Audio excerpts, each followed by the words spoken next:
नमस्कार, मी धनंजय मोहिते, जैन इरिगेशन. आज आपण बारामती या ठिकाणी कृषी प्रदर्शन, त्याच्यामध्ये जैन इरिगेशन मेन स्पॉन्सर आहेत. तर हा आपला डेमोचा प्लॉट आहे. त्या डेमोच्या प्लॉटमध्ये आपण विविध प्रकारच्या लॅटरल, त्या प्लेन पॉलिडोवा असेल, त्यानंतर इनलाईन असतील, त्यानंतर स्प्रिंकलर वेगवेगळ्या प्रकारचे असतील, अंडर ट्री इरिगेशन असेल, फोगर असेल, मिस्टर असेल, या सगळ्या प्रकारची उत्पादने या ठिकाणी आपण डेमोसाठी ठेवलेली आहेत.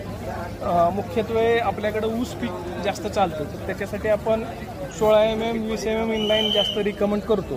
तर त्याच्यामध्ये पण जमिनीचा प्रकार बघून आपण 2 ड्रिपरमधले अंतर साधारणपणे 30 सेंटीमीटर, 40 सेंटीमीटर आणि 50 सेंटीमीटर असं ठेवतो. आणि त्याच्यामध्ये जो प्रवाह दर आहे ताशी, तो 2 लिटर 4 लिटर असा आपण देतो.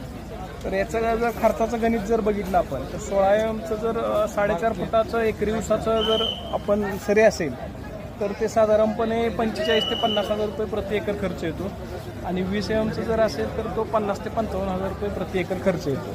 आणि अनुदान साधारणपणे तुम्हाला 30,000 ते 35,000 रुपये शासनाचं अनुदान मिळतं. अनुदानाला काय प्रोसेस वगैरे काय असले तर सांगा. तुमच्याकडे जमिनीचं 7/12, खाते उतारा, बँक पासबुक, आधार कार्ड, झेरॉक्स एवढी डॉक्युमेंट तुम्ही ऑनलाईन भरावे लागतात. प्री सँक्शन मिळाल्यानंतर तुम्हाला कोणत्या योजनेतून? महाडीबीटीवर हे भरावं लागतात. महाडीबीटी योजना. महाडीबीटी योजना. ठीक आहे, ओके, थँक्यू.